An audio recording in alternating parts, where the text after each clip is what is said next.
I don't know how you have 2 pages. We have 30-minute interview coming up with Patrick Dees. I don't know how you have 2 pages on the Google Doc. It should only be 1. With a 30-minute interview with Patrick Dees, we should only have 1 page on the Google Doc. Reid, please. There's a lot of stuff today. I did consolidate. I consolidated down a lot of the signings, but there's a lot of stuff today. You know, I see all these other podcasts out there and they got 40 minutes, and I see we got a lot of stuff. Yeah, Patrick Dees, I wanted to make sure we plugged him at the top. Co-founder and chief gaming officer of Fan Control Football. I'm so excited he came on. Did you see the well wishes, the good thoughts he had about us after the interview? Yes, and he mentioned my NBA Jam arcade in a GIF form because that's kind of like the prize thing in my office, and it's going to look a little bit different in the next coming weeks. But for now, the NBA Jam cabinet is behind it. He liked it a lot, and we're going to talk about that. We're going to talk about a lot of things with Patrick coming up here in a little bit. Also, you see the shirt I have on. Seattle playing for their 3rd MLS Cup tomorrow, Saturday. Yes. So if you're into soccer, MLS is where it's at right now because American soccer is getting bigger and bigger and bigger. I mean, the U.S. men's national team won 6-0 over El Salvador over the last week. So I'm telling you, we're on the up. We're on the up and up. But there's only one place to go but up. When you miss the World Cup thanks to crappy players like Josie Altidore and Michael Bradley.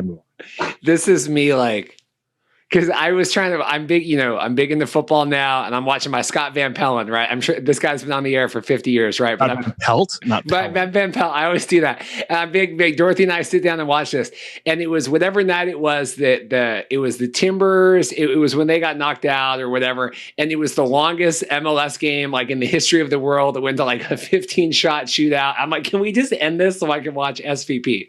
That's all I want. You want to know a funny story about SVP? Sure. Should we play the voicemail that SVP left for someone? It's great. We could play it if you want to, but otherwise we could get on to the show. Is this related to us in any way? No, but it's hilarious. Okay, you can play it. That's fine. Scott Van Pelt, fan of the show, right? Yeah, I think so. Maybe. I don't know. We'll work on it. Yeah. We'll Scott Van Pelt. July 27th at 5:14 p.m. Yeah, so we cut that whole segment out. That wasn't very good, but Paul doesn't want to restart, so we're going forward. No, I don't like the restart. No, we're good. We've discussed this before. We've done this before, and I've moved a fan. So we're moving on. We're moving on. Scott Van Pelt, big fan of the show, and we're moving forward. We'd like to have him as a big fan of the show, but probably not a big fan of our show. No. Anyway, we got a jam-packed show today. Got a lot of XFL stuff. We got some Spring League stuff. A lot of signings. I tried to boil down a lot of stuff, but it should be good. I want to do a couple reviews before we get started. This one you saw online, and I'm sure killed you, from the Alternate Football Scouting Report. Excellent show with excellent hosts, very well spoken, and always prepared with quality content. Impeccable gift response game on Twitter.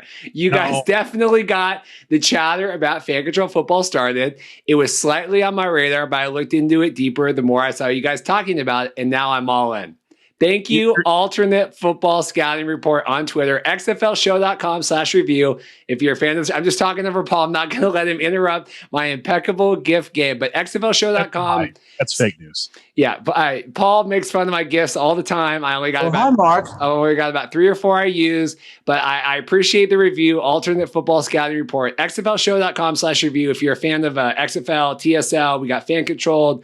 We're talking Major League Football coming up, a lot of stuff. So please, xflshow.com/review if you're a want to leave us. We talk about the XFL here. We also talk about your impeccable gift game is crap, but let's talk about the XFL. Also, one other shout out. I got a really nice message on Facebook from a fan, Zach. Zach heard of us because we're now kind of with XFL News Hub. Mark is talking with us about us on his show, and Zach just left me a good note. He said he's been listening every week since XFL News Hub started advertising. It's hard to pick the best one between the two, but if you want to get accurate, viable XFL news followed up by true, genuine opinions on the subject, then that's the way to go. So Zach, I know he listens, but I really appreciate that. It's just nice to wake up to like nice messages like that and like people supporting the show. So I really do appreciate that. We're doing God's work out here at XFL. I'm killing Paul right now. But yeah, we just appreciate it. I mean, we do this for the love right now. I mean, there's certainly no money in this right now. So just God bless you, Zach, and Alternate Football Scouting Report. Sometimes I just really need that. And I think I broke Paul already. We're like, oh, hi, Mark. 6 minutes into the show, but we got it. I'm crying too, Paul. It's okay. Jesus. It's good. We're really doing the Lord's work, but we're talking about XFL stuff. Let's first off, I've totally broken Paul now. One not positive note, I will say, we all know your boy Reid ordered his XFL Black Friday hat. Got it. Did you just refer to yourself in third person? You know it. I got if you're watching the YouTube, xflshow.com/YouTube, I got my XFL hat here. I'm going to say this, Paul, I know a thing about hats. This hat, XFL, I bought it just because it was like limited edition. I'm sure that's all crap, but that's fine. This is the worst hat I've ever seen. I know Mark Perry on Week in Review was trying to talk about, the stitching. Yeah, it's got good 3D stitching. But like, look at this.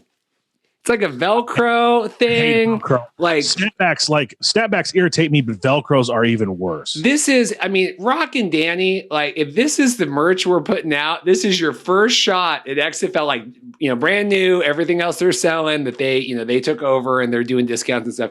This is the first piece of merchandise we get from the Rock, and this is crap.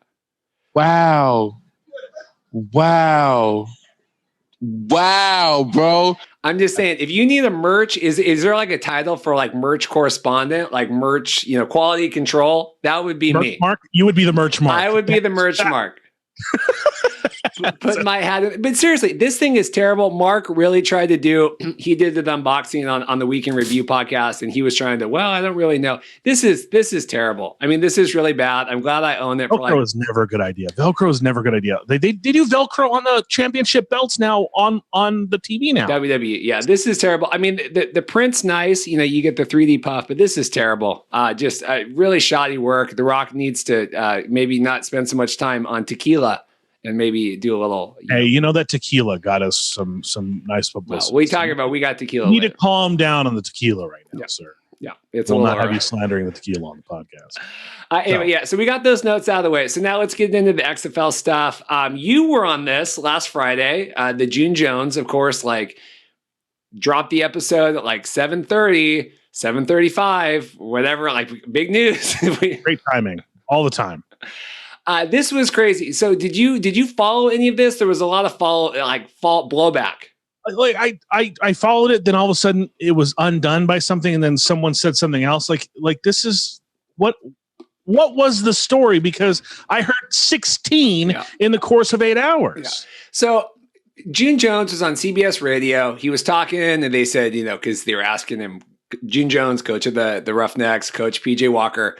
They were asking me, what do you think about PJ with Carolina, all this other stuff? And then he goes, hey, XFL, I'm back. They got TV contracts. I'm coming back. We're all in.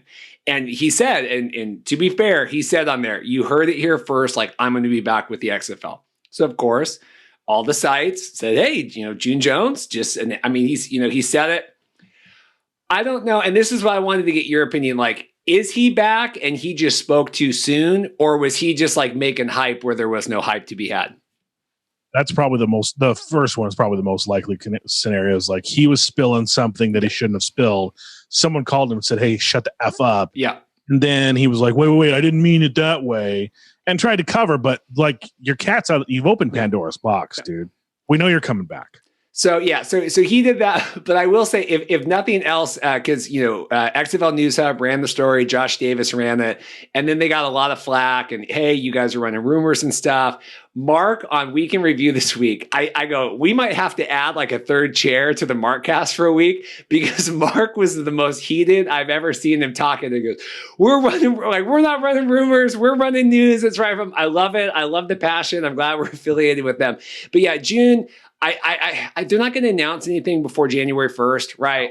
We're going to get through this financial year, right? Spoiler alert, you're not going to hire a bunch of people middle of December. So I think, but it certainly sounds like June's been talking to people at XFL, and they said, yeah, absolutely, you are not to be telling the story right now out there on CBS Radio. Interesting. And that's probably what happened was like he said something he should have said too soon. He got a phone call immediately afterward, and then he pulled it back. That's probably what happened. And that's going to be interesting to see if does it jeopardize his potential future employment with XFL now? Is that's because that's a concern? Because I like having June Jones. I mean, I think June Jones is a great offensive mind. Clearly, everywhere he's been, he's put a lot of points on the board. He made Hawaii into like a mid-major powerhouse for a little bit, and then I think, if I'm not mistaken, he took SMU to their first bowl game in like 30 years after the death penalty, and I won't get into the death penalty stuff. It's basically the reason why it hasn't been used since SMU got hit with the death penalty in NCAA football. So June Jones, a great coach, great mind to have in the league. So hopefully it doesn't, hamper his future employment with XFL. Yeah, well, and just, Vince and everything, not that Vince is small potatoes with the WWE, but I do think that it sounds to me like XFL and you got Rock and Danny and Redbird and all that. I mean, I just think there's a lot more eyes watching, like what all the coaches and everything are saying. And so, when that came out, I mean, it was like immediate, we barely had time to even tweet like, hey, what's going on with this? And he was already, oh man, hey, sorry, totally. So I think that they like lickety split got on him. And that was, no good shit. So the ownership might have a beef with that coach. And you've got a beef with another coach, Jim Zorn, apparently shining your dragons. What's up with that? Dude, my boy. So God, what was it? I think Van the Man tweeted something about the Dragons, and he got his hat. Everyone's trying to pretend like these are good hats, but he had tagged Zorn on it, and like, oh, I didn't know Zorn was on Twitter. I'll go give him a follow. Zorn on his Twitter bio, it says like, coach of the Rednecks and, or not the Rednecks, the Redskins and, all this stuff. And the hey, it's the Washington football team now. But there was no XFL Dragons in his Twitter bio. And I go, Jim, what disrespect? What the F? Disrespect. You were a head coach of a pro football team. You list all the other ones. He's got like 16 accolades in his Twitter bio. No XFL Dragons. And so Van thought that maybe it had to do with him not getting paid with the payout from the bankruptcy. So we're still working on it. But I mean, Zorn, he never seemed all in to me. I met him. We were at the first Dragons event. I met Zorn. He just didn't ever seem all in. Like he was there for the paycheck and that was it. Yeah, I mean, he just seems so out of touch. I mean, I know some of the coaches are older, but you still got June going on doing CBS radio interviews and doing Twitter stuff. It just seemed like Zorn was out of it. They had given him, I mean, we talked with him because it was Paul Williams, Michael Payne, and I. We met him. There was like 4 other people at this bar. We went to the first. Van was there, like day one of the XFL Dragons. It just seemed like he had like 3 notes on a note card that they gave him to like talk about. Hey, when you talk to people, oh yeah, it's here for the fans. Like we're excited. And it just seemed like he had nothing else to say about it at all. And that translated. He was here just so he didn't get fined like Marshawn Lynch. Yeah. That's basically what you're saying. Pretty much. I mean, but I just thought that was kind of funny. I thought it was weird that Zorn didn't have that. And I called him out on it because I call it like I see it. We just talked about the Washington football team. How you feeling, Pittsburgh fans, by the way? Woo! You guys call yourself Sixburg. I call you 5 with an asterisk because we all know you didn't really win Super Bowl XL. But Pittsburgh fans kind of sad because they lost to a team with no name. I came home from work that day. I was so excited because it was, doubleheader Monday football. And I thought, hey, I'm going to get all my stuff done. I had to go film this video for a trampoline company. Like, okay. Come home. I go, hey, 2:00. I'm going to turn on the game. It was like the DirecTV thing blacked out half the country. I go, there has to be some amount of money I can just pay to watch all these games, right? Why does the NFL make it so difficult? So I paid for a game like a season game pass like 2 years ago. And I only got 2 games that weren't on my, I'm like, what am I paying for? Do they have like some contract with DirecTV where they can't give us like, it seems so stupid in this day and age where everyone's cutting cable to not say, okay, if somebody wants the Sunday ticket, they shouldn't have to go through DirecTV to get it. They should go through the NFL to get it. And if I paid for a Game Pass, which was, it wasn't much, but at the same time, for some people, it would have been like, I should have all the games. I should have all the games. This is. Well, I couldn't get it anywhere. Over the top devices. Let's make it happen. When I got Sue Johnson call me, she goes, "Why can't I watch the game?" I said, "I don't know." And we were watching it. We were walking Rosie, and I had it on like Google. It was like showing and I go, "Oh my God, Washington's in the lead." And Dorothy goes, "I bet that really rubs salt in the wound that you can't watch the game right now." I'm like, "Yes, it does. I want to watch it." But that was a great game. The Washington football team's making some moves with some signings we'll talk about. But yeah, that was a good game. I mean, I watched the highlights. I watched all the highlights, but I couldn't watch the game.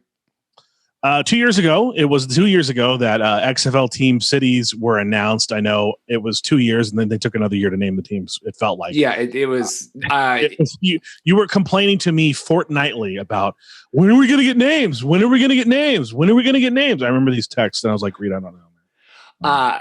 I remember because it leaked about a week early that Seattle was going to get a team name. And I remember I was filming like this Christmas performance. And I think it was like us in the group chat, and it was, Payne and Williams. And the expletives that came out when we found out that Seattle was getting an XFL team, because it was like, F, yes. Like, we were so pumped about it because, at the time, we all thought, okay, this is going to be a one-off. This is going to be a roller coaster again. Yeah, this was before they did all the new, they brought in, Luck was there, but before they had all the rules and before it was a real thing. And we just thought, man, this is going to be a cluster F, and I am all there for the one season. And now here we are. We're hosting the XFL podcast. Paul, how do you feel about that? It's interesting to say the least. To say the least, it's interesting. The highlight of my week. Do you want to know the highlight of my week? What was your highlight of the week? So it was listening to your other podcast, Will House. Will House represent. And when you and Will got into a genuine debate about the merits of the XFL, and you took the XFL, and you go, "Oh yeah, if it wasn't for the pandemic, like Vince totally would have." And I go, "He is all in. Paul is all in."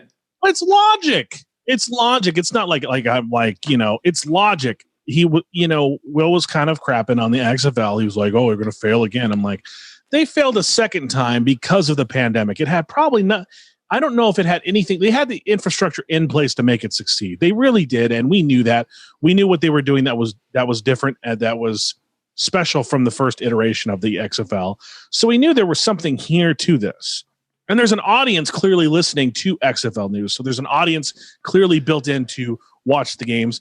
Their viewership was up, their ratings were up, their attendance was up. Their attendance was great. So it was the pandemic that ruined this for XFL fans. It had nothing to do with the fact that XFL there's not more appetite for more football. That's not true at all. So that's why I defended it. But I do want to say that your little stunt you and him pulled, not funny. Oh yeah, yeah, I did it. I did a birthday present. You need to you need to reassess gifts. I did. Paul's co-host sent me the Zoom link, and I photobombed their. I did a run-in on their podcast, like with a steel chair from the back, running into the ring. By God, that's XFL Markcast music. My God, I will say though, Paul, what is there even to talk about the XFL right now? What? Well, we got in our Twitter beef last night with that guy. What is there even to talk about with the XFL? Right? I go, man, we got 3 pages of Google Docs, an hour and a half every week. There's a lot to talk about the XFL. I don't want to hear about. There is a lot to talk about. I think you inflated a little bit. Yes, I will say that. But there is stuff to talk about. There's always stuff to talk about on this thing. And I tried to explain to Grandpa with the weird old, what was going on. Yeah. Anyway, I tried to explain to him before the nurses at the nursing home took his phone away. I tried to explain to him that we don't just cover the XFL here. We cover the spring league, and we also cover, fan-controlled football. Of course, we got Patrick Dees coming up. Great 30-minute interview that is full of bleeps and full of personality, and Patrick's a good guy. Do you want to take a break, pay some bills, come back and do that? I think we should. Let's do that right after this. How's it going, sir? How's it going? What's going on, guys? What's up, man? How's it going? Great to meet you. Yeah, we got you. You're good. You got the cool background and everything. You're super professional. I don't know about that. We've been going through assets that you're building. We've got enough of them. What I usually do is find an embarrassing photo of a coworker, and that becomes my background. And so every meeting, one of the coworkers gets a ridiculous photo made. So if I sent you an embarrassing photo of Reid right now, could you just? We don't need to. 100%. I definitely could. It would be up before the end of the phone call. That's awesome. Okay, we'll work on that right now. Follow me back on. Fair. Fair enough. Pat, how's it going, man? It's going well. I mean, we're moving at Mach 6, but things are going, man. So thank you for having me on. It's so funny. So this very morning, Paul and I are on a group chat with a bunch of XFL writers and stuff. And they're like, hey, so what's the deal like with this fan control football? Like, what's going on? I'm like, guys, like, well, we got you covered. Like, come listen. But it's one of those things. And I mean, I know that obviously you guys have been doing a ton of marketing, across whatever, but in our bubble, I would like to think that we hang hats on, kind of the first in our little, the XFL, TSL kind of bubble, one of them kind of getting this going. So yeah, I appreciate you coming on and all that. But I thought, man, they're just asking today. I thought, man, we're a couple weeks ahead of you guys. So yeah. Yep. I love it. So what's going on? We're getting close to February. How did all this come about? I mean, you're the co-founder, right? I mean, I give us the history of what's going on here. Yeah, so this is some time in the making. So for essentially, we the four of us, there's four co-founders, and Patrick Dees, I'm co-founder, chief gaming officer. We bought a team in the IFL. I don't know if you guys are familiar with the Indoor Football League in 2017, with this idea that literally fans want this lean forward experience. They want this opportunity to, as opposed to the lean back traditional sports experience, they want that lean forward. They want to engage with their teams. They want to determine the action on the field. I firmly believe this. I grew up actually learning the rules of football through playing Madden. My old man, amazing father, best dad in the Northern Hemisphere, but not a sports guy at all. He's a drama guy. He was a choir nerd in high school. And so I, learned the rules of football through playing Madden. And then I would sit with my dad on Sunday and he would, pretend to give about like what was happening on the screen. And I would explain that was a 4-3 defense or whatever it was. So for me, like real-time play calling has always been coupled with this sports experience. And we knew fans wanted more. So we bought a team as a proof of concept team in 2017 and turned it over to the fans. Fans chose everything about this team. At first, we let them choose where we played, right? So we went out and kind of pre-negotiated leases like in the geographic footprint of the league, and fans got to choose where we played. We ended up in Salt Lake. It came down to Oklahoma City and Salt Lake. We ended up in Salt Lake, which was good. And then, we flew to Salt Lake and we did a press conference in Salt Lake and announcing the team. And I looked down the barrel of the camera and I said, hey, if you name us Teamy McTeamface, that's what we're going to be. And by the time I came and sat down, I think it was like 87 votes for Teamy McTeamface. And I'm like, what have we done? Fans, literally, we were almost named Teamy McTeamface. We were almost named the Stormin' Mormons, which would have been an amazing name in Salt Lake. But fans ended up calling us. There was kind of a last second rally from local sports talk radio. They ended up calling us the Screaming Eagles. So, you fast forward, fans chose everything about our team. They chose obviously the name. They chose our logo, which I think I'm wearing a Screaming Eagles shirt. They chose our logo. They chose our mascot, our head coaches. We live streamed coaches interviews. They chose our cheerleaders. And then that entire season, they called plays for this team. So, and we, our hypothesis was that if you put fans in a position to be successful, they're going to be, right? Fans now, especially in football, sports in general, but especially in football, man, you guys are proof positive of this. Like there is the collective IQ of fans about the game is higher than it's ever been, right? With the advent of Madden and fantasy, like people know this inside and out, and they always want access to more. And so we felt like if we opened that up and put fans in a position to be successful, they would. And it worked, man. We finished with the third highest rated offense in the league. Our quarterback was rookie of the year that year, was offensive player of the year. And it took off. It was this global sensation, like IFL streams were averaging about 1,000 people per game. We were having hundreds of thousands of people tuning in all over the globe, or than 100 different countries called plays. And so we really knew at that point that we were onto something that, our hypothesis was correct. And so that was our proof of concept team. This is the proof of concept league.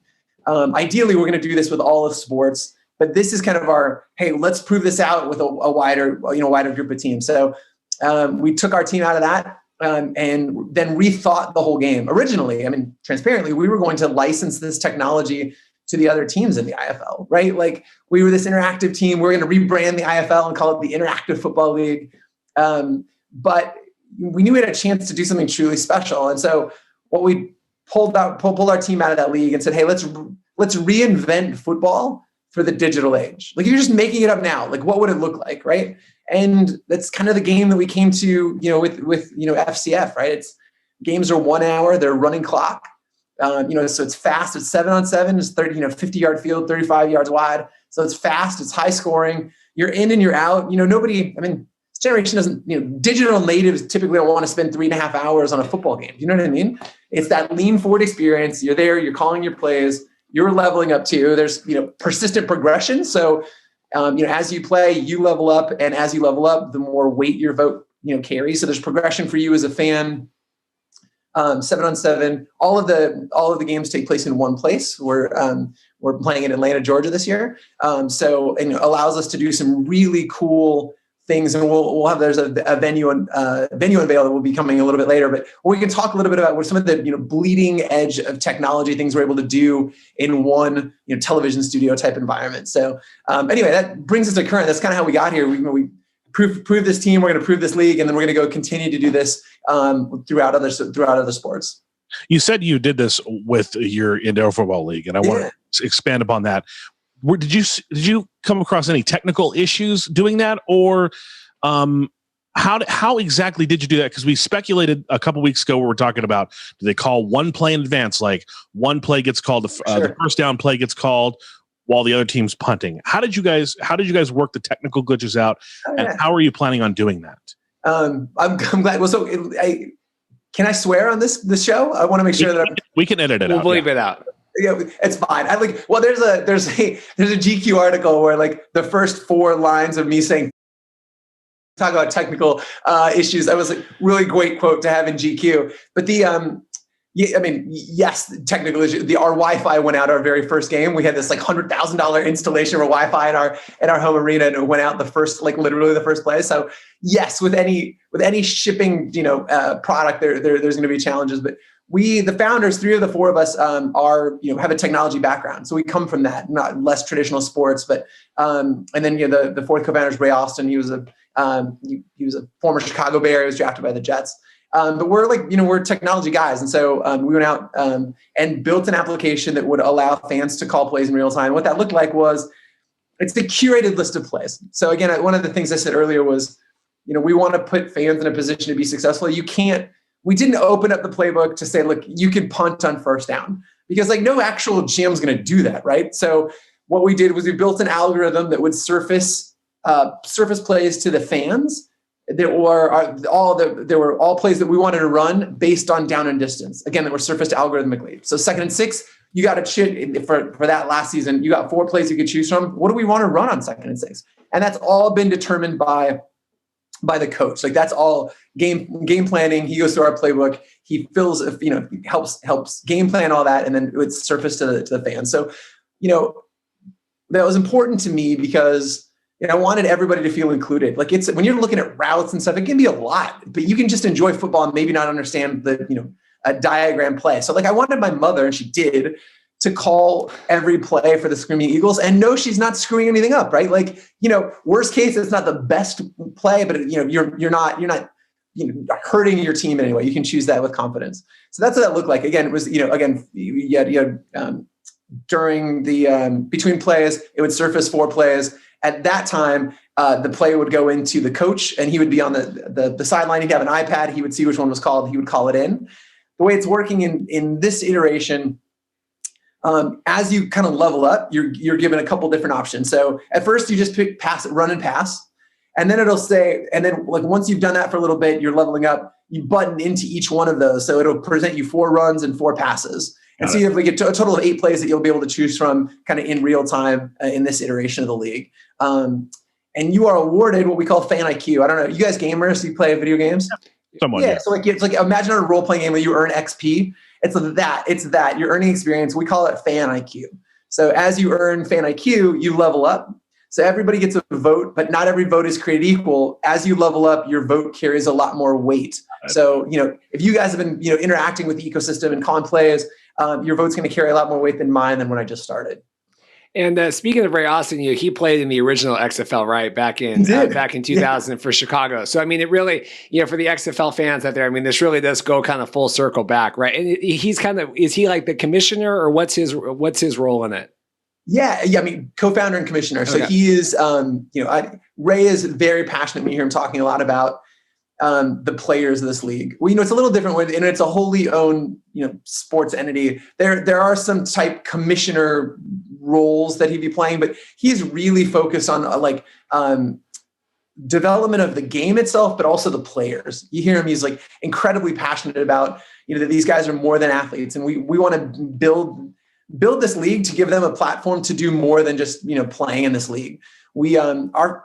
It's going to be really interesting. I hope you guys will be watching along. But the players in this league that engage with the fans between games, so streaming on Twitch, engaging on Instagram, doing AMAs, those types of things, are the guys that are going to get their numbers called more frequently during the game. So it's this virtuous circle, right? Like you have a good game, fans watch you, you engage with the fans in the off time, then they go, oh my God, I got to call that guy's number again. And obviously, it's become cyclical. So Ray is wanting to, again, have these guys be engaged with fans, build a platform, and hopefully leave this league in a better place, whether it be going on to the NFL, or Ray talks a lot about acting and modeling and following those pursuits that might be like outside of football. So, but I mean, there's football knowledge. I mean, you guys are gamers and tech guys, but then there's also going to be the football backing. That's what I wanted to kind of get across.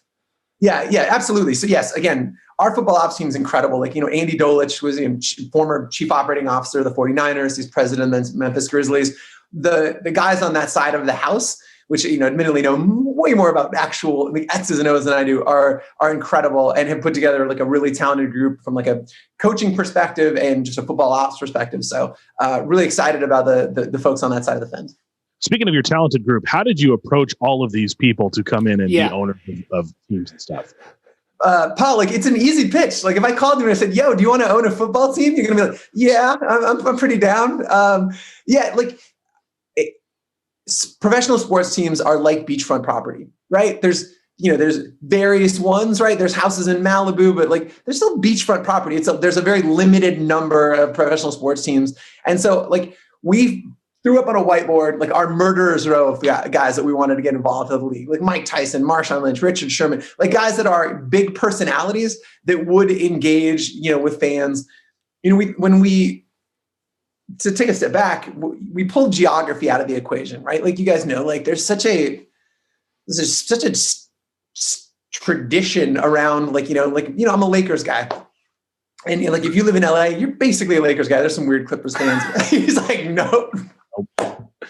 But there's a tradition there, right? There is, and so when we're pulling that out, you have fans globally, this access to this team. We wanted kind of big personalities to infuse these teams with their own swagger, their own, their own style, if you will. I feel like our model for this was Mark Cuban for the Mavs. That team just seems like an extension of that guy. Yeah. And we wanted guys and gals as owners that would be able to do that same thing with their team. And so originally we went out and approached a lot of these folks and we started pairing them together, right? Marshawn and Mike Tyson were an easy coupling. They're both really, eccentric and passionate people, but also, they're big hitters, right? They're they're monsters. And it was, they named that their team was the Beast. It was so fitting for them. And then Quavo and Sherman, this high flying, again, it just seemed to work well. I got to stop swearing so you're editing jobs easier. Paul keeps looking at it. It's okay. I just take a quick glance over. I note the time and we're good to go. Don't worry about it. Keep going. Yeah. So that was the conversation. I think we were incredibly lucky to be able to, get to speak to a lot of the folks that we did, but also, we had a lot of folks actually come back to us and say yes, that we ultimately passed on due to the fact that they, we wanted guys and gals that were just authentically passionate about this, that genuinely get it, and not folks that are yeah, cool, I would love to own a football team. So that's where we, how we started put together this owners list. What was the thought process behind pairing? You said that the heavy hitters of Marshawn Lynch and Mike Tyson, and then the coward of Miro or Rusev. I really want to know what that pairing went with, because this guy is a piece of work. What were your thoughts on that? I feel like there's a backstory there. He's docking us. Yeah, we're here. We're here, Miro. He's dodging us. Oh man, that's not the Miro I know. So maybe I'll send a note along and be like, look, I can't imagine that dude wants to be called out as a coward on a podcast. So we'll tell him that I did buy some of his merchandise in a different organization that he no longer belongs to. He's too busy arguing with people on Twitter. That's what I have to say. But no, it's a good list of groups, even like the kind of funny guys. I mean, people that have, and this is what I was trying to explain to the XFL guys. They said, well, okay, what is this? It's like a gimmick thing. I said, well, no, but the people behind this have tons of followings, right? And loyal followings, right? Like you have the kind of funny guys, and like their logo is basically just Nick Scarpino's face, right? Because they said, hey, we want this to be our logo and the fans. So, they have these armies where they say, hey, if we want to go for this, and if they're supporting this, fan controlled football, I do think you're going to get a lot of loyalty that way. Yeah, like Nick needed a bigger head now that he'll actually be on the side of a football helmet. Like it's the last thing we need to do. Yeah, that was part of what we were doing too. Was like, look, we wanted to pull folks from different parts of culture, and from gaming and music and sports, and like Greg Miller and the kind of funny guys were a no-brainer, right? They call their fan base the best friends, and it's just this bastion on the internet of positivity and community. And whenever they do kind of at Mach 6 as a group, and so that made sense to bring that passion to the league, and Greg's just awesome. Like, I mean, but just gets this through and through. He's a sports fan more than the other guys there, but like, he's really excited about just building something with the best friends, and so they were was a fun to see that kind of come together. The online sports world on Twitter specifically, I'm a Yankees fan, so I understand fan bases that are very vitriolic at times. Yeah. How do you plan on navigating that potential vitriolic fan base that might come up online? Interesting question. I think clearly, like online, there'll be tools like from a moderation perspective, but I think that I think that's got to be owner driven, right? I think like, again, we've got the buy-in from the owners to help shape what their respective communities are going to be. And there's going to be, to your point, like, where there's passion, a lot of times that's misdirected and people become vitriolic, but we're going to do our best to not foster that here. I think like we're fans of trash talk. I mean, clearly, like we genuinely, and you'll see that ramp. I know like Greg's been incredibly active early on and all that talking, but as we get closer to the season, they all will be. I think that, we want to foster that competitive spirit where, I trash talk. Like that's why I do almost anything. That's why I play fantasy. That's why I play pickup basketball, is so I can talk. And so we want a lot of that, but we definitely, we'll be driving that through the owners to help kind of rein in some of the vitriol and ugliness. And there's no place for that in sports. Right. That being said, there's going to be some. That's part of it. Inevitably, that kind of comes with that misdirected passion. So we're aware of it. We're going to keep an eye on it. We've got a really great community team that's going to help again curate and help moderate that. Very awesome. My question is, for the football fans out there, we're the XFL Markcast, and we cover a lot of these, the alternate football leagues. You're going to find guys, right, that are making their way, hopping around. We covered the spring league and all that. And so I know that you guys had reached out to a lot of the spring league guys and posted, hey, because their season got cut short, please come try out for us. So for people that want to see football, right, in February, that was going to be the original goal of, we had thought the new XFL was going to come back again in February again. So, are they going to be seeing good football? Real, is this going to be, where is the focus between obviously being entertaining and kind of that Twitch stream gaming versus also people that are football fans? It's a really good question. So there's a lot of stuff on the periphery of this league, right? There's all of these things, like to your point, the guys are like, wait, what is this? There's a lot to it, a lot of moving pieces, but first and foremost, the product on the field has got to be awesome to watch. Our goal is, look, if you want to, you can have the lean back experience and just watch kick-ass football on the field, but can interact with it to whatever degree that you want to. They have that lean forward experience. So, every year, 5,000 plus kids come out of D1 who were good enough to play, and were stars on Saturday and then couldn't get to Sunday. And so it's an opportunity to kind of find some of those guys. And the way we're kind of recruiting and putting together the teams is twofold. So first and foremost, they've got to we've had 3 combines at this point, and then we're continuing to sign. I think we're doing a 4th one really soon. So we're signing guys that can just flat out play, right? Because honestly, none of this works unless it's good football on the field. Just none of it. You're not, and that's easier said than done, I think. But we're pretty excited about the group of guys that we're putting together. And then so they all have to be able to play, and then we're actually taking another cut above that. And so it's a lot to juggle, but it is half quality product on the field. And also, are these guys the type of guys that light up when a camera's on? Are they content creators by themselves? Are they going to engage with the fans over the course of the week? Do they have cool stories to tell? And so that's a little bit about how we're getting to how the player selection process works. We do have to discuss this because it is an ongoing issue in the world right now. You said you're playing all the games in Atlanta, Georgia. Yes, sir. What kind of protocols are you taking to make sure we don't get any delays from COVID? COVID, huh? What's this COVID? I don't know what you're talking about. I have no. Being in Southern California, man, it's a big deal.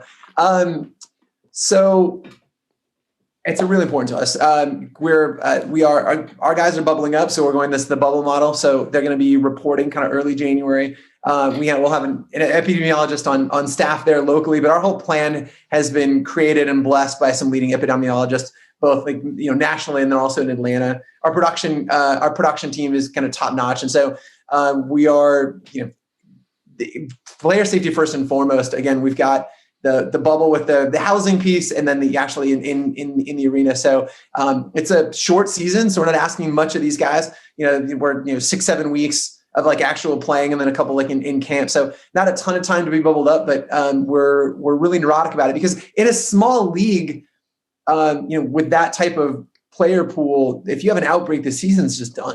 Yeah. Transparently, we've raised a lot of money to get to this point, and we're firing that entire clip into the season because we really want this to be something that resonates with fans. And so to be able to expand it and go and do this at the next level. And so we're clear that even a small outbreak can end the season. And so we're it's something that is part of at literally every meeting that we have is where are we with the COVID protocols? How are we taking care of the players and whatnot? So it's a great question. Yeah, there's nothing worse. We were all in XFL. We were we went to DC for the games. Then that got cut, and then the spring league. We're all in. I had my flights to go to the championship game, and that got cut. So yeah, it is. It's huge for these fans, right? That are watching and getting invested, right? There's nothing worse than to be so. Whatever you guys have to do for that, I'm sure you already know all this, but yeah, it's if fans want to get invested in this stuff and kind of see it the whole way through. So totally, man. Yes, absolutely. Especially what a bummer that would be if I helped vote or create a logo and I voted on the name and that I was helped building the brand identity for a team, and then 2 weeks into it, they're not even playing anymore. I'm so with you. And we saw it with the Screaming Eagles. There's an affinity for these teams that you have that you just wouldn't have necessarily if it was this established brand, right? I'm helping create, my voice is being heard. This is genuinely my team. And then also, you'll see it too during the course of the season. One of the things we talk about a lot is about we want fans to be able to say we won and mean it in a way that when I moved to LA, it was amazing to me how many people would be like, oh, we won this week, talking about the Lakers. And I was like, oh, did you? You won? I'm a Yankees fan. I understand that we mentality a lot. That's a soccer mentality. That is a soccer mentality too. When you go to soccer matches, the supporters are part of the team. They are part of the team. And we agree. And so again, we're just taking that to the next level and saying, hey, look, fans can say we and mean it, right? They can engage with this stuff over the course of a week and give their teams special advantages over the course of the game. They're actually calling plays. I think if you fast forward this a couple of years, you start thinking about, clearly that, obviously, teams will be recruiting other players. But I think there's also, as we go forward, teams will be recruiting other fans, right? If you're the top play caller and strategist and you're the top fan IQ winner for this other team and or globally, I think there's going to be a back and forth where groups of fans are pulling talented strategists from other teams. And so, yeah, I'm with you. I think that's such a bummer when you say you got this attachment to a team, and then they're not playing anymore. So we take that very seriously. I have one more question, and it's kind of my soapbox issue that I've had for a while with baseball. Yeah. There are going to be fans that are going to want to call plays based on a statistical preference, Sure. as opposed to a human heart drive. That Kurt Schilling type of. I hate referencing this because I hate the Red Sox, but that Kurt Schilling type of moment where the sock's bleeding in this day and age of baseball, that wouldn't happen. That bloody sock game wouldn't happen in this day and age of baseball. Yeah. How do you differentiate? How do you differentiate those that are basing their decisions on stats only and not the heart of the players in the game? So your question, just so that I'm clear, is how do I differentiate, or how do I ensure that it's more like heart than statistically? Yes, please. Please. I think it just seems like the heart of something like this, the interactive aspect, would be more driving than a statistical factor. I think you're spot on. We saw it with our proof of concept team. There were guys that had laminated huge charts of every play possible, and they were ready. They were marking it up as we were going. There are going to be those people, but I think if we've done this right, if we've found and cast the right people in this league, then it becomes about that relationship with the fan. I tell a story a lot, but when we had the Screaming Eagles, we had the first game that we ever had where fans were calling plays. And the first touchdown that fans called, literally everybody just stormed the field. Like literally 18,000 people just stormed the field and then wouldn't leave. We were there for like 18 minutes. It was ridiculous. But after the game, one of the things that we asked of our players would be, again, it's, changing this interaction between player and fan. We asked them to stay on the field for 10 to 15 minutes after the game, just to meet fans, sign footballs or whatnot. And so everybody's getting pictures of the players and whatnot. And I saw this guy, 6'8" receiver, was walking by, and this little kid grabbed him, and he's like, Devin. And he's like, yeah, what's up, man? And he's like, I called that play. I called your touchdown. And he got down on one knee and he looked at this 8-year-old kid in the eye and he was like, man, thanks for calling my number.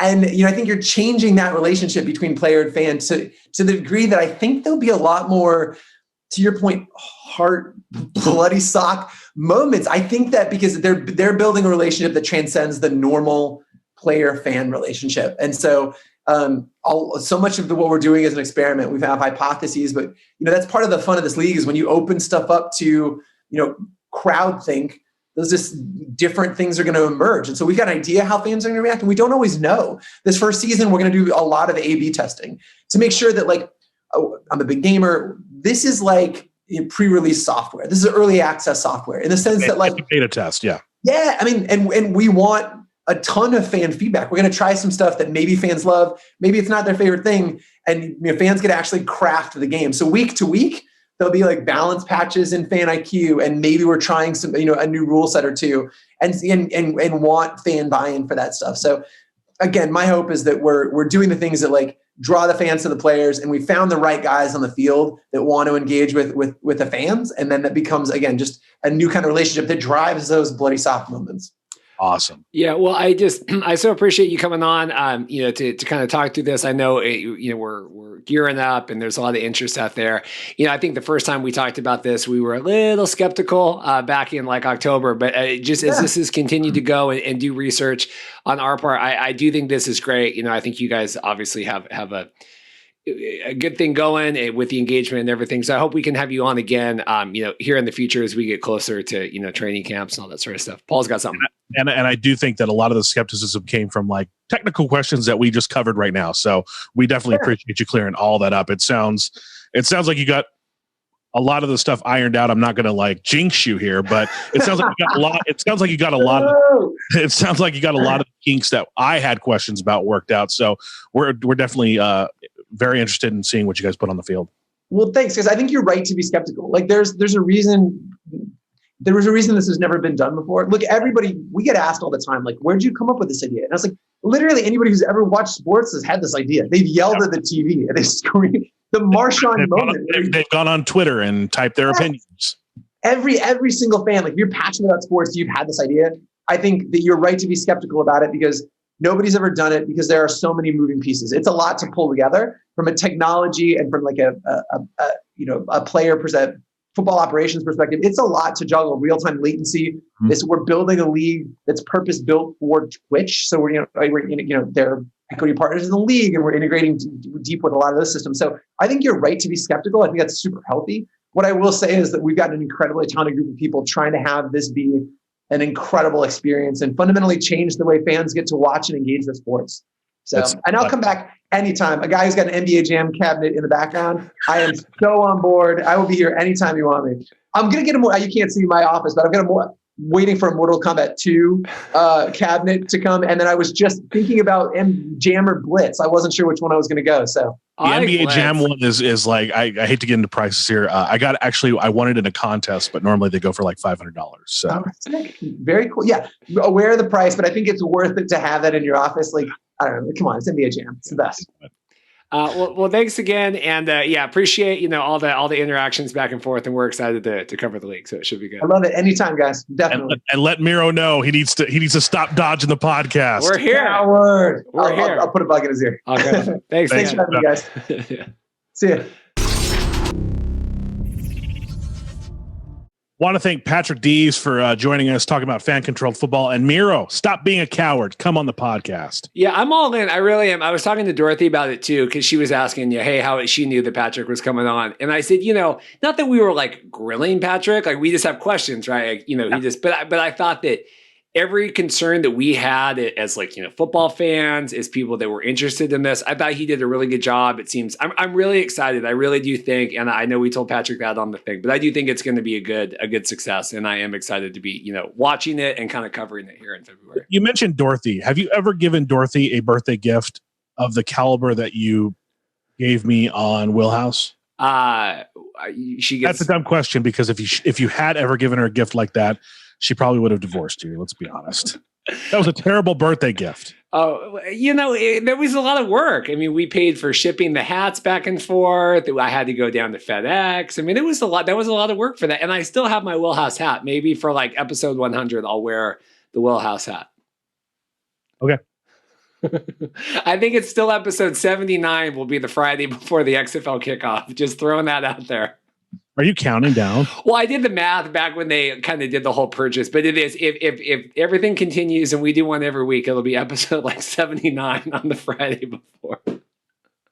Oh, hi, Mark. Paul's excited. Yeah, Oh, hi, Mark. Yeah. So anyway, with that being said, let's go back to XFL news right now. Steve Spurrier was spotted in a Renegades jacket. That's cool. I'm not a big Spurrier guy. I know his son was with the Renegades, exactly. And the jacket looks sick. I mean, I want one of those. But I just thought that just got any little thing. June Jones with it all that stuff just gets people going crazy. But they thought, hey, maybe he's coming in, because we lost a couple of head coaches. We lost. Pep Hamilton is with the Chargers now, he's either a Chargers, he's in LA, and then like Winston Ball, a couple of the guys are gone. And so they're thinking like, hey, maybe Steve Spurrier could come in and be a coach here in the XFL. Steve is 75 years old. I don't think he's going to come. What about Jerry Glanville? He's like 1,000,000 years old. Yeah, but he was the TSL guy, and they got him to like kind of draw. That was like that. I don't think the XFL needs a Steve Spurrier. Mm-hmm.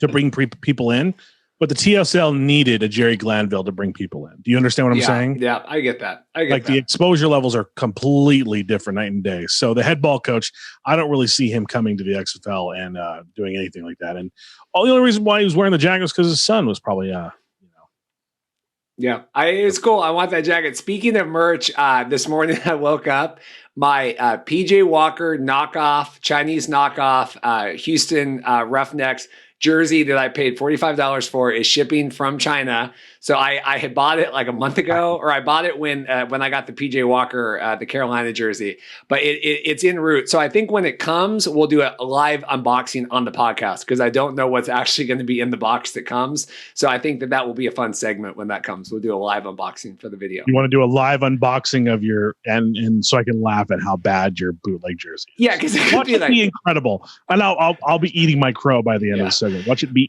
impeccable, and I'll be like, oh, great.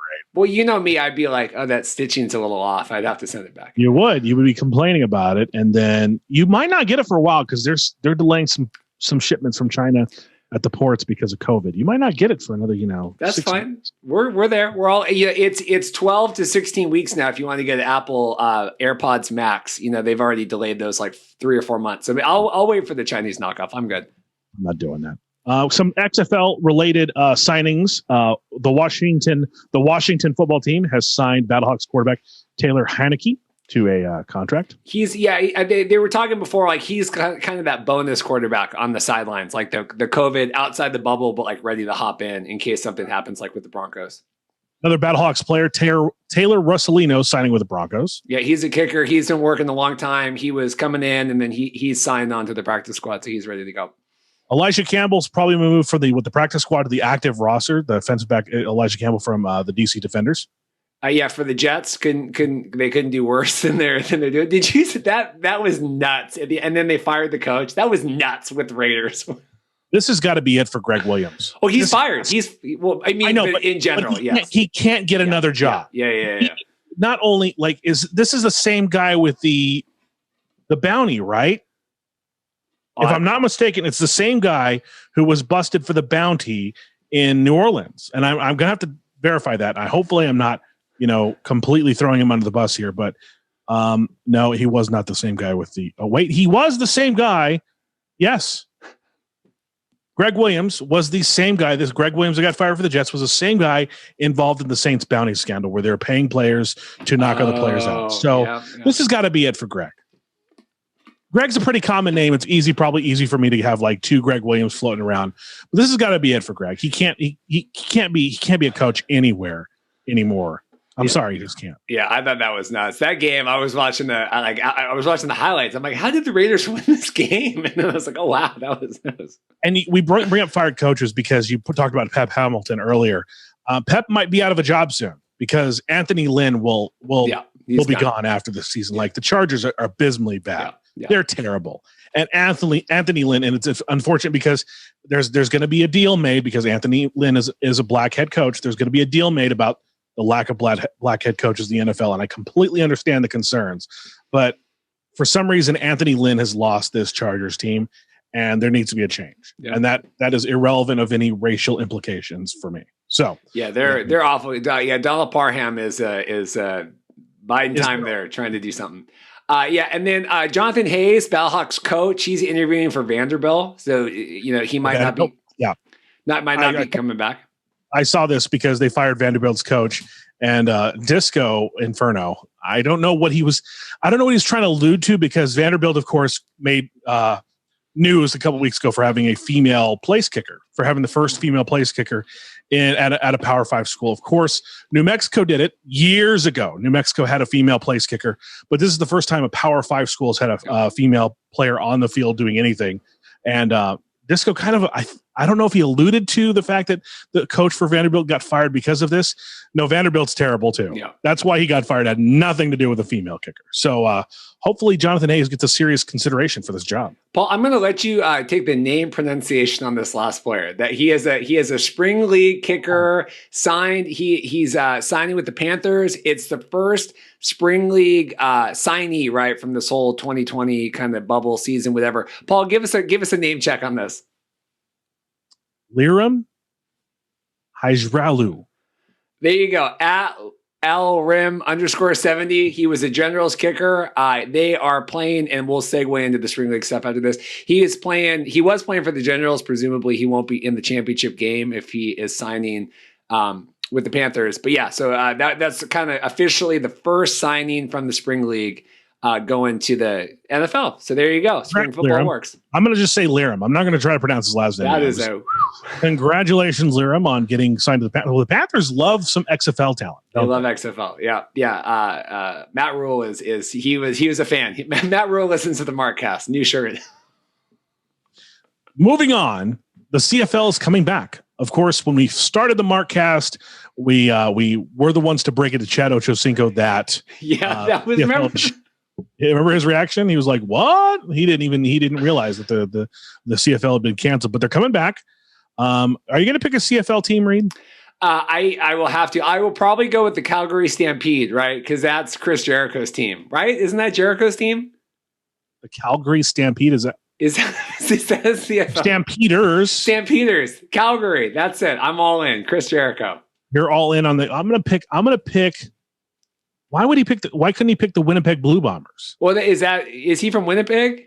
He is from Winnipeg. Okay, yes. then I'll go Winnipeg Blue Bombers. That's it. I want whatever Jericho. Wait, there's an Edmonton football team too. Get out. We might have to do. Yeah, we'll do some CFL coverage. All right, so I'm gonna pick my team too. I'm gonna pick the Montreal Alouettes. Alouettes. I like that. Yeah. So is that an animal? Is the alouette? Is that an animal? Like a bird. Like owl, like an owlet. Alouette, Alouette. Okay. Yeah, that's that was thinking. Okay, because they're French. So CFL's coming back. I guess I'm going with the Montreal Alouettes. Yeah, and then real quick on this Major League Football, and then we'll talk about the Spring League stuff.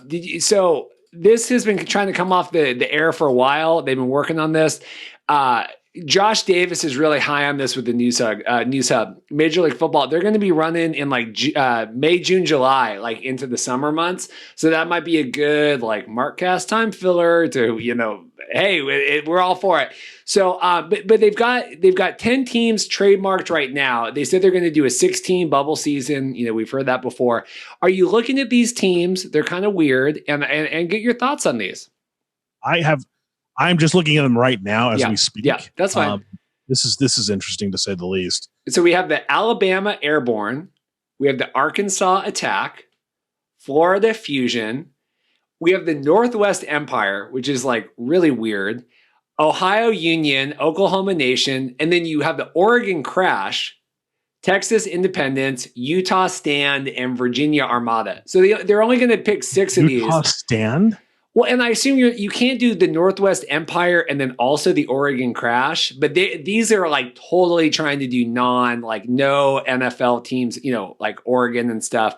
But they say it's basically the same as the NFL. It's a 30-second play clock, 50-yard field goals are worth 4 points. Oh, that's like the what was it, the World League? NFL Europe, they're saying. Yeah, same thing. NFL Europe World League. I remember that where they had like a team in London. That was really cool. Yeah, that shit stuck. The ground can cause a fumble, and then in case of overtime, it's a 10-minute period. So I think we're going to be covering this. They just are kind of talking. I think they've been going back and forth for years. Mike Mitchell said, yeah, they've been trying to get this off the ground. But if it comes in June, July, that's a really great time for us to be covering this. Kind of waiting on some XFL stuff. So do you want to go with, I guess, Northwest Empire? I mean, I guess we got to wait until they pick the teams. But those are some dumb team names. Yeah, I think Northwest Empire is better than Oregon Crash. Like the Sandra Bullock movie. Okay. Yeah. And then a couple last notes. Spring League is set December 15th. So next Tuesday, it's going to be at Camping World Stadium in Orlando. Josh Davis broke that. And then it was funny, like yesterday, ESPN ran that story. I'm like, yeah, we've actually known that for been weeks all now. over it. Also, so thanks to Josh for all his hard work with covering the Spring League as well. Yeah, and then but they did send out this memo to players, and it does sound like it's going to be, because we know Spring League had some COVID stuff. Each team's going to have their own hotel. Each player will have a single room. Meals will be supplied. That was a big deal with Kent Shelby, talking about the food. And they're going to need to bring an email confirmation of a negative COVID test as close to your arrival within 96 hours, which I never get, like taking the test and then getting on the plane and then getting there. Like I never get, aren't you getting it on the plane? They actually say scientists, and you can say this all you want to. Scientists, they people say, oh, well, the scientists get it wrong all the time. Yeah, they get it right more often than the person that failed biology class that's trying to educate you on Twitter. So leave the scientists alone. Scientists are actually saying it's safer to ride on a plane than it is to do some of the stuff that we're doing every day, like going to the grocery store. Okay. But they are requesting that you drive. So drive if you can. But anyway, so it does seem like they're doing the Spring League game. Brian says we've got our Jousters merch coming. So he's got he's got my address. So hopefully that'll be coming, and maybe we can do an unboxing of that as well. Will you do it in that jester dance thing that happened the other day? We went viral on Twitter. This is when we officially get into this is our crap segment at the end of the podcast. So if you're good on XFL and TSL, I went viral on Twitter. Who knew? I was just trying to play a joke on you and Will. You were. And Vic Berger, who of course became well known for his clever edits of the Trump 2016 Republican debates. If you haven't seen one of the best one that is out there, it's called Trump Has No Chill. Yeah, and that's good. It's him like berating Jeb Bush, and it's funny and probably part of the reason why Trump won. But we're not going to hold it against Vic Berger because Vic Berger's been very outspokenly a critic of Trump. And I'm like sitting there going, well, your videos kind of made Trump like a likable person because it was kind of funny to watch Trump, Jeb, you're terrible. Jeb, you're terrible. Jeb, you are a mess. Anyway, Vic became notorious, I should say, not notoriety, notorious for his Trump debate edits. So, he retweeted Reid's little gesture dance, which by the way, it was terrible. He posted something and Paul commented, "This is the dumbest thing I've ever seen." So I had to record the video and get on there. And he said he would retweet. But yeah, that was good. I know last week we had a big debate about your neighbor, trying to steal your food. He smokes outside, gets in the air conditioning. Chad Ochocinco, I think, has a solution for your neighbor's problem. You see the photo, right? I do. Just smoke a cigar in the bathtub. Please. I think someone said something to him, though, because I haven't had cigarettes or anything going on outside the door. I think because here in California, there's a law. You can't smoke 30 feet from an open doorway. So the person that was in a unit below me to the left, they smoked before they moved out because they lost their job due to COVID. So they had to move out. She always went out to the street to smoke. Yep. Always went out to the street to smoke, and I think that's the law here in California. So yes, I think someone said something to him you need to take it down to the street, and you can't smoke near your door. Keep that link up because I'm going to add that photo to the thing, please.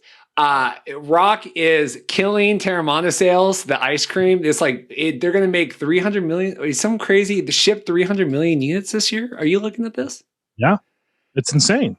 300,000 cases in 12 months. He said it's like a humble brag. For context, Clooney sold 200,000 of his whatever thing. So The Rock is taking shots at George Clooney. That could be. I did read that The Rock wants Terramana to kind of be the Tito's of the tequila world, and I think he's at a good level to do it. I mean, if he's moving that much tequila, he's definitely in the conversation because Tito's is like the brand of vodka now. Yeah. It's made here in the U.S., made in Texas. I have a friend who's married to someone who works with Tito's a lot. So she said that Tito's takes care of their people, and maybe The Rock is trying to build a very similar model to theirs right now. So I like that.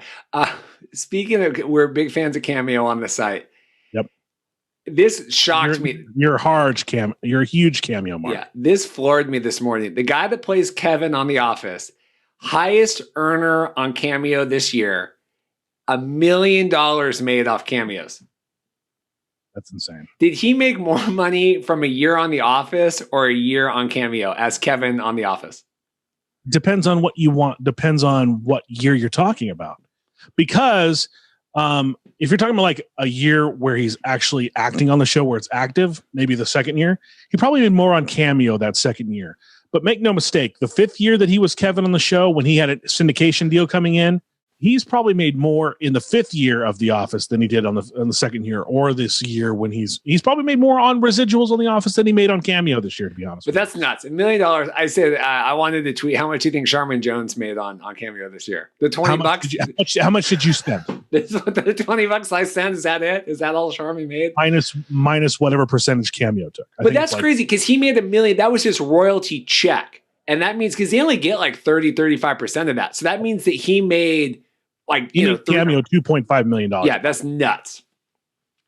And then this. Holy cow. Yeah, keep this link up too because I'll add this on. Yeah, dude. What the F, bro? Is the ref okay? Are we okay to share that? Because I don't want to post this if the ref is seriously hurt. The ref's okay. Okay. But this kid's an idiot. Yeah, this kid is the quintessential definition of idiot. Let me explain. Yeah, you've probably seen this video by now. If you haven't, Reid's going to put it up on the YouTube channel. If you're listening to audio podcast, I'll explain. A kid was ejected from a game, decided to run on the field and just bulldoze this ref and knocked him on his behind. It was insane. And everybody's like, oh my God. The worst part of this is that this kid not only cost himself potential scholarship offers. Well, and never playing football again. I mean, never playing football again. Ever again. And it's sad because this kid was a defensive player of the year one year. Like, I think not this year, but last year. He was the defensive player of the year. And he's a star wrestler. And so no college is going to take this kid to be in their athletic department. So therefore, his career as an athlete is over because he got too pissed off. And they kicked the team out, right? Like they disqualified them. So the team like went to like protest at the prison. I'm like, or at the jail. He was at like the jail he got locked up or whatever. And they went to go like protest. I said, I would have just left that alone. Yeah. Distance yourself. Because now when you protest, now all of a sudden it's like, well, we got to suspend the team and kick him out of the playoffs. So I don't care. You know, I literally do not care if this is your teammate. Like, he was out of line. Yeah.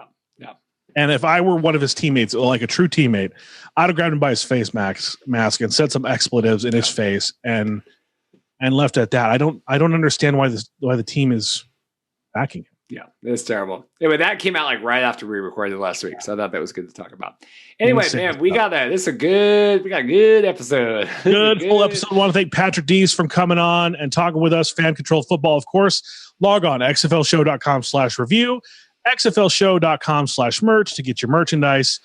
Some light items still up there, so just pick up your XFL Markcast merchandise. We appreciate it. Keeping us going, keeping us afloat, and we'll see you next week. Thanks.